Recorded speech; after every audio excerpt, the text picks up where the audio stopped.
Hey everyone, I'm Julie Gunlock, host of the Bespoke Parenting Hour, and I have a little cold today, so I apologize for my raspy voice.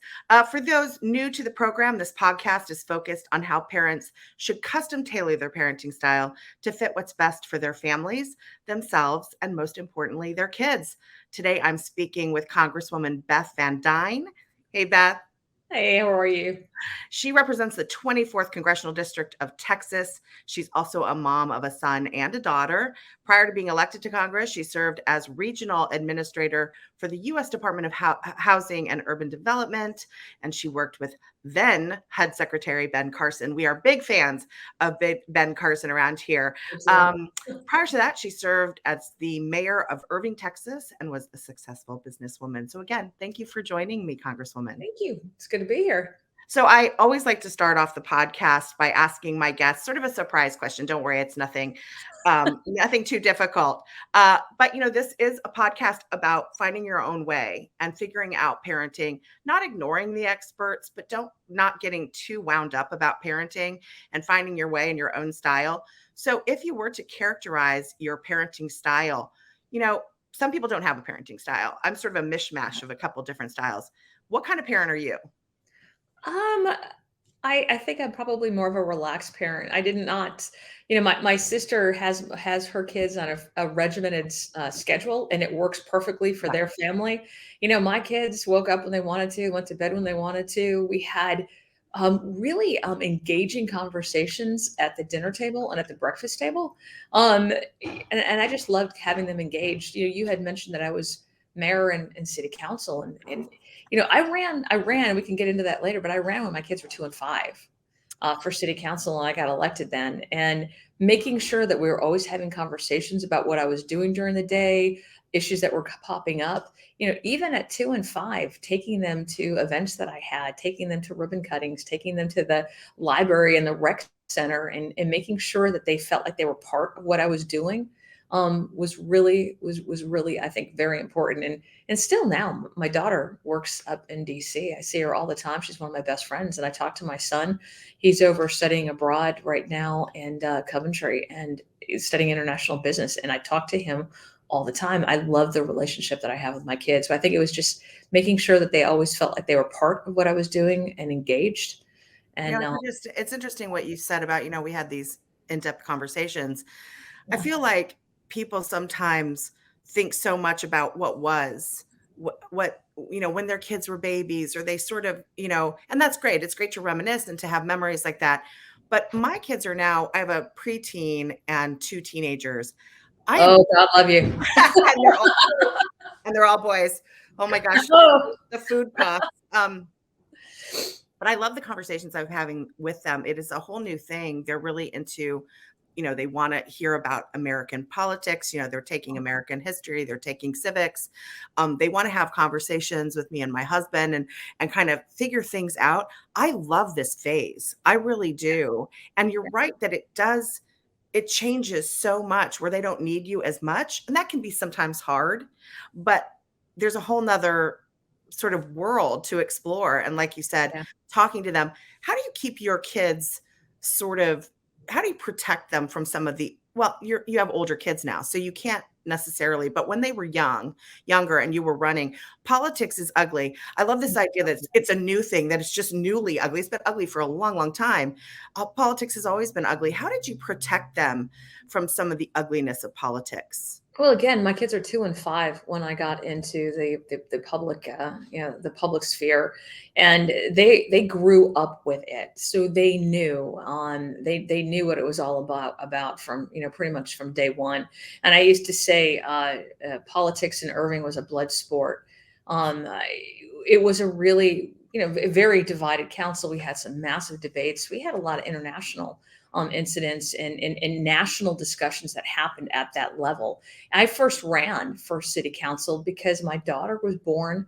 She had 9 surgeries on her eye the first year that she was born. And she was very sensitive to sunlight. And I'd take her to the park and she'd hold her eye. And, we take her to the park, and I didn't have any shade. So I would go to our parks board and say, can we get more shade in our park? And before I knew it, I was the chairman of the Parks Department or the Parks Committee, because you can never have a complaint without actually willing to be part of the Right. solution. Voluntold what to do. Yeah, I became the chairman of our Parks Committee, and we got that park built. That is interesting, because I think, you ran and won and were serving way before COVID. And I feel like COVID was almost like a national experience, just like you had, where, your daughter's covering your eye and you said, we got to fix this. I feel like COVID happened and suddenly I love this phrase, accidental activist, or, because a lot of these moms are like, I didn't want to be this angry. I don't want to be this upset about things. But I feel like it's sort of like you, where suddenly parents are feeling like they have to stand up. Well, I think that's it. I mean, I saw a problem that my daughter was having to suffer, and there was something that you could do about it. You just had to be very determined and push. And yeah, I mean, it took a lot of time away from family, but it was amazing the things that we were able to achieve. And I think because my kids saw what was happening, they felt more generous with my time being used for that. And we did take on a lot of things at that local level that you wouldn't think a city council would have to deal with. I'll give you a perfect example is illegal immigration. I mean, we found when we opened up one of our elementary schools, that the day we opened it up, it was already too full. And it wasn't because we had not done our studies, but what we had 3-4 people living in an apartment. Right. So that the day that the school opened, we were already stuffed. So our schools were being overrun. We saw increases in crime. And what we did was we ended up working outside of, I guess, a traditional city council relationship. We ended up working with Immigration and Customs Enforcement. We passed some overwhelmingly successful policies, including, when we had people who were stopped who were doing an illegal activity in our city. If they could not prove that they were legally there, we held them. We contacted Immigration and Customs Enforcement. And at some point in time, we had more deportations from our city than any other city per capita. Great. And, we had the national news come in and just yell at us, call us everything on the book, as they're doing now. But what we found in our community was they appreciated it, because almost immediately our crime rate dropped. Yes. And we experienced businesses, as opposed to what the national media was telling you, that businesses wouldn't want to work in your city. We were having overwhelming economic growth because people, guess what, wanted to live in safe communities. Yeah. They wanted to live where their kids could go to a healthy school. Yeah. They wanted to live where you could get job opportunities. And my kids grew up with those conversations and engaged with them on it. But we were already on the national stage as a city well before I ever ran for Congress. So, you're asking, how do you protect them?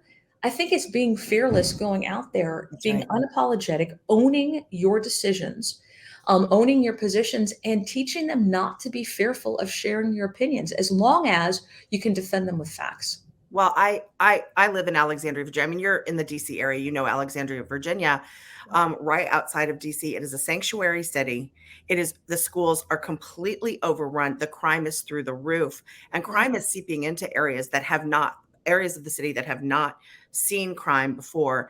It is terrifying for a lot of the residents here. And yet we have, a city government that is unwilling to really care or do anything about it. So, but they do virtue signal. They do an awful lot of that, talking about how all are welcome, while the taxpayers are paying basically for all these services to go for people who don't in any way pay into the system. It's very, very frustrating.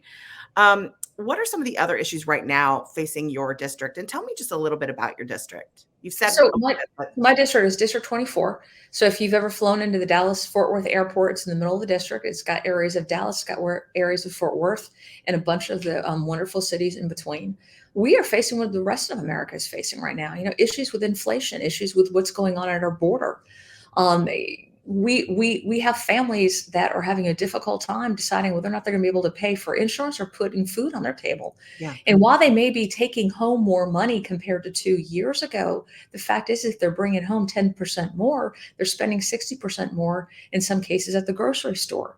Yeah. So it's definitely not evening out. But what we found in the last year is Texas has it right. I've seen Obama. I was at the I was at the State of the Union, obviously, a couple of nights ago, and I watched him do this victory lap about the economy. But the Oh, fact is that the economy, most parts of the country are dying on the vine. But in Texas, we have had net job growth in the last year that has actually it accounts for 60% of the net job growth in our country. 60% is happening in Texas. And it's from those kind of pro-growth movements, economic growth opportunities that I, as a mayor, have always pushed for. It's having a positive working environment with your business owners, recognizing that having low taxes and low regulatory environment is what they're looking for. And that is a good thing for everybody who lives there, because all of a sudden you've got tax dollars that are coming in that are paying for things like your police and your fire and your streets and your schools. The people who live there don't have that burden. yep. So it is a definite partnership that I think, the Biden administration has completely ignored and is fighting back on that. Yeah. But that normal people recognize and they appreciate. But, I think what now we are facing issues with fentanyl. I was just gonna ask you about As that. a parent, right? Well, These are some of the toughest it's conversations something that I can't we can control. We can tell our children, but this idea of things being laced with fentanyl, it is terrifying. You take particular interest in this issue. I'm so glad, because it's being ignored by the administration. Tell me how you're focusing on this. Well, have those conversations with your kids, definitely. I mean, I had a call the other day. It was heartbreaking. I had a call from a mom whose son one time had tried something. And by the way, it's laced in everything. It's not like you're just buying a Yes. fentanyl pill. I mean, this was her example was with Adderall. And her son had gotten it to study for a test, was trying to get into college, was trying to he should have been doing it. She absolutely admitted that. But you have no idea, just one pill, what that effect can be, and it's killing Well, kids. and you also have to talk to kids about, you can be buying something that you think, like you said, like, something to get you through the night, right?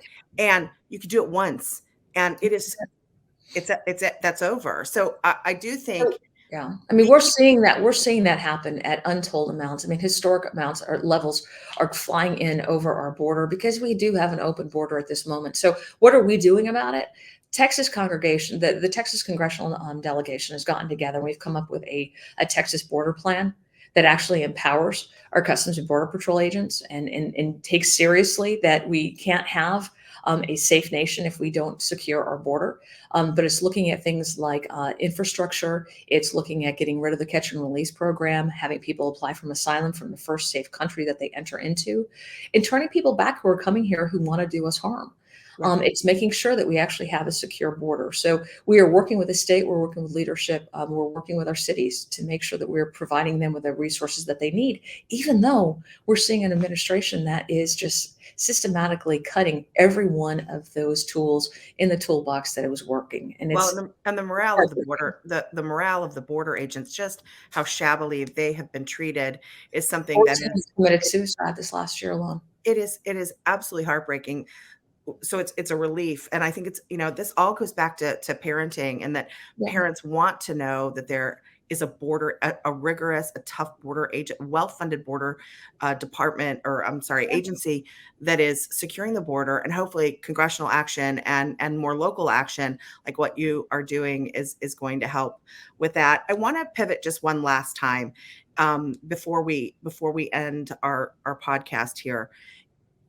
We talk a lot about work-life balance at IWF, and you seem to be a real shining example of someone who's managed that. And I like to ask this question now, because you kind of said, I was a relaxed parent. I did what felt natural. That's actually the kind of parent I hope more people are like that. How did you balance it, though? The travel back and forth to DC and the district, having little kids. I mean, they've basically grown up with a very sort of, public mother. So how did you balance that? Well, my kids were younger, and being on city council, you're not traveling as much. Being as mayor, I was traveling a lot more. I was on the board for the U.S. Conference of Mayors, and I was traveling, trying to get businesses to come into our city. But again, I tried to involve them.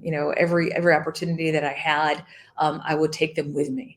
On weekends, we would go and we would visit some of the major projects that the city was working on. And even now, it's a conversation that I have had with my kids. We talk about politics. We don't shy away from it. Right. But I'm also very careful to allow them to have their own opinion. I think some parents want to say, no, this is what you're going to believe and this is what you're going to think. And I found that it's a lot better to just ask them questions about their opinion, make sure that they know where I stand, ask them questions, and have them come to their own realization that some things that they just assumed because they heard from friends were correct, but the more that they hear about it, the more that they realize maybe that's not exactly what the whole story is. And we've got an awesome youth program, a congressional youth program, a youth advisory group. It's about 50 kids, and it's our second time doing it. Huh. And we have these amazing conversations.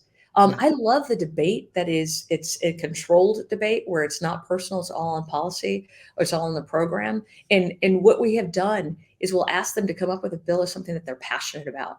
And it's amazing what they come up with, whether or not it's gun control or legalization of marijuana, what's happening at the border, Social Security. These kids are smart. But ask them to come up with something they're passionate about, put together a bill. And then the next time that we meet, I want them to take the opposite side. I want them to study the opposite opinion and understand that there's not always one, it's not a black and white issue. And there's not always one solution. Right. So to get to know what the other side is, and in having those kind of conversations where you're not pressing down, where they start resisting and feeling that you're their parent, so you're going to have a different reaction to you, a different opinion just because they're going to be independent. Yeah. But really respecting them as their own beings. I love the relationship that I have with my kids. They are both successful, hardworking, great work ethic, very respectful. And I do feel like that comes from home. But, I obviously didn't do this by myself. I'm a divorced parent, but my ex-husband and I have a wonderful relationship. We've always put our kids first. My parents live in my neighborhood. And I've been in the same neighborhood. I've been in the same neighborhood, had our same house since 97. So again, the kids have grown up there. They have had a very long lasting relationships within the community. And I think that there's something to be said about that. Well, look, I hope you'll come back, because I do think there needs to be a deeper conversation on parenting. We are seeing now parents cede more and more and more control over their children to schools. And we also see schools, they like that. They want that. And what you've described to me is a very involved parent and stability for kids, right? You say you've had the same house, a network of supporters, including your parents. These things, if you get a few things right, it's kind of the whole shebang, right? You don't have to get everything. Big things. It's the big things. You can screw up and, have popcorn for dinner one night. But I will end with this. There was a study several years ago done on childhood obesity, and they said that if they were looking for all these magic things like, only feed them organic food, or only, they have to get so much exercise a day. No, it was go to bed at a relatively normal time, limit screen time, and sit down and have dinner 3 times a week. That was it. And that was the whole, even the studies, the people in charge of the study were like, it has to be more complicated. It really is just getting back to sort of traditional family life. And I would love to talk to you again about that and many other things. I'm really, really happy to have talked to you today and gotten your insights on parenting. Thanks for joining me. Thank you so much for having me. I appreciate what you're doing. There's a lot of parents who want to know that, what they're doing is the right thing, because they hear so many times from the media that it's not. Right. So I really appreciate what you're doing, and hello to all those hardworking parents out there. Well, we're big fans. The women of IWF are big fans of yours. So we'll talk soon. That was a great conversation. Look, the Bespoke Parenting Podcast is a production of the Independent Women's Forum.